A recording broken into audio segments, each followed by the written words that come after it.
नमस्ते, it's Naitik Singh and a great welcome to my YouTube channel NS inquisitive. आज हम लोग कुछ बहुत ही अमेजिंग एनुअल फैक्ट्स जानेंगे, तो चलिए शुरू करते हैं। गर्मियों में मौसम 35 डिग्री सेल्सियस के आसपास रहता है, पर अगर तब क्या होगा जब टेम्परेचर 150 डिग्री सेल्सियस के पास आ जाए।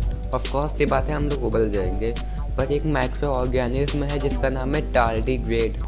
ये माइक्रो ऑर्गेनिज्म -200 डिग्री सेल्सियस से लेकर 150 डिग्री सेल्सियस तक रह सकता है। -200 से 150 डिग्री सेल्सियस, और ये 30 साल तक बिना खाए पिए रहने में सक्षम है। ये माइक्रो ऑर्गेनिज्म है, ये मैक्सिमम 0.5 मिलीमीटर बड़ा होता है, और इससे लंदन के IANS साइंटिस्ट के द्वारा मोस्ट इंडेस्ट्रक्टिबल क्रिएचर कहा गया है।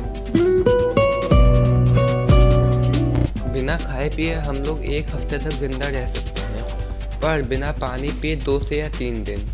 क्या होगा कि आपको पूरी ज़िंदगी भर आपको पानी ना दिया जाए। वैसे ये पूरी ज़िंदगी तो नहीं होगा, क्योंकि 2 से 3 ही दिन जिंदा रहते हैं। पर आपको पता है ऐसा कौन सा जानवर है जो अपनी पूरी ज़िंदगी पानी नहीं पीता, और अगर पी ले तो मर जाएगा? तो कंगारू रैट है, वो अपनी पूरी ज़िंदगी पानी नहीं पीता, और अगर पी लेता है तो वो मर जाता है। ये कंगारू रैट होता है, रेगिस्तानी एरिया में रहता है, और जो मेटाबॉलिज्म के लिए जो ये सीड खाता है उससे इसको पर्याप्त पानी मिल जाता है। और ये कंगारू रैट पसीना भी नहीं छोड़ता, यानी इसके पसीना नहीं आता है। अच्छे नहीं होते तो बहुत लोग कहते हैं कि तुम्हारा दिमाग बहुत कम है। तो भाई ज़्यादा किसके हैं? ज़्यादा दिमाग इस जानवर के हैं, लीचेस के पास एक दिमाग नहीं, ना ही 2 दिमाग होता है, 32 दिमाग होते हैं, यानी 32। ऐसा क्यों होता है बता रहा हूँ। जैसे जो इसका स्ट्रक्चर होता है, बॉडी स्ट्रक्चर होता है, वो 32 पार्ट्स में डिवाइड होता है, और हर एक पार्ट का उसका खुद का दिमाग होता है। अभी हमने देखा कि लीचेस के पास 32 ब्रेन होते हैं, पर ऐसा कोई जानवर जिसके पास इकलौता दिमाग और वही खा ले? जी हाँ, ऐसा जानवर होता है, उसका नाम है सी स्क्विड। सी स्क्विड अपना ही दिमाग खा लेता है, और बताते हैं कैसे खा लेता है, ये प्रोसीजर क्या होता है इसका। तो ये जब सी स्क्विड पैदा होता है तो वो अंडे से पैदा होता है, और वो एक टैडपोल जैसा क्रिएचर होता है। जब वो टैडपोल क्रिएचर होता है वो खा नहीं सकता है। खाने के लिए उसे एक जगह चाहिए होती है जहाँ पर वो अपनी बाकी की लाइफ बिता सके। तो वे पत्थर पे या फिर ज़मीन पर मुंह के बल चिपक जाता है। इसके ब्रेन का बस इतना ही काम होता है कि कहीं स्विम करके बस एक जगह ढूंढे और वहाँ पर अपनी बाकी की लाइफ बिताए। तो फिर अब उसके दिमाग का यहाँ तक काम खत्म हो जाता है, और वहाँ पर बैठने के बाद वो अपना दिमाग, स्पाइनल कॉर्ड और आँखों को एब्जॉर्ब कर लेता है, यानी खा लेता है। दिमाग जाने के बाद भी इसको इतना कोई ज़्यादा लॉस नहीं होता है। हमारी धरती बहुत बड़ी है, इसमें कुछ बहुत प्यारे और अच्छे जानवर हैं, और कुछ बहुत डरावने और जहरीले जानवर हैं। उन्हीं में से एक बॉक्स जेलीफिश है, जो दिखने में तो सही लगती है, पर वो दुनिया का सबसे जहरीला जानवर है।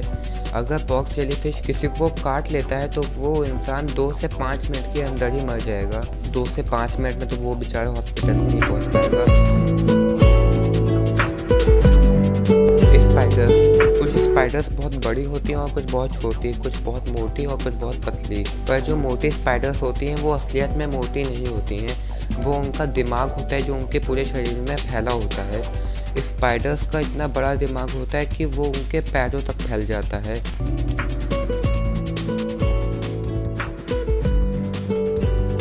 जो बारिश के कीड़े होते हैं वो कुछ घंटों के लिए ज़िंदा होते हैं। जो एक मक्खी होती है वो 1 दिन के लिए ज़िंदा होती है, और एक इंसान 70 से 90 साल के बीच तक ज़िंदा रहता है। अगर किस्मत अच्छी हुई तो 90 के पार भी चला जाता है। पर अब हम आपको एक बैक्टीरिया से मिलाते हैं, पर हालांकि आपको कोई बैक्टीरिया या वायरस से मिलने का मन नहीं होगा, पर फिर भी परमियन बैक्टीरिया है जो 25 करोड़ साल तक ज़िंदा रह सकती है, यानी 250 मिलियन ईयर्स।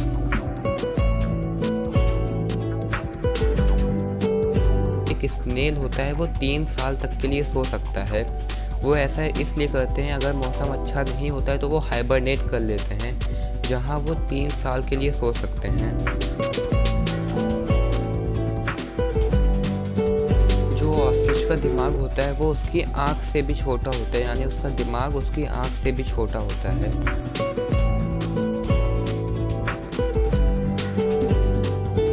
पालना यानी फाल्ट अब फार्ट तो सब करते हैं, पर आपको ये पता है कौन सा जानवर फार्ट नहीं कर सकता? आपको यहाँ पे बता दें कि कंगारू फार्ट नहीं कर सकता है।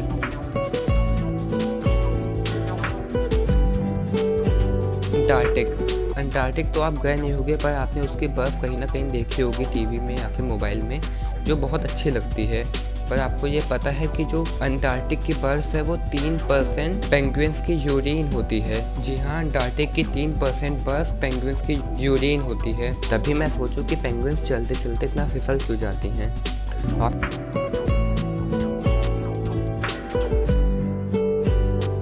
पता है कि जो फ्रॉक्स होते हैं वो कभी उल्टी नहीं कर सकते हैं, और अगर उन्होंने उल्टी कर दी तो वो अपना पूरा पेट ही उगल देंगे। तो ये थे कुछ एनिमल फैक्ट्स। अगर आपको ये अमेजिंग लगे हों तो चैनल को लाइक करिएगा, शेयर करिएगा और सब्सक्राइब करिएगा। Thanks for watching.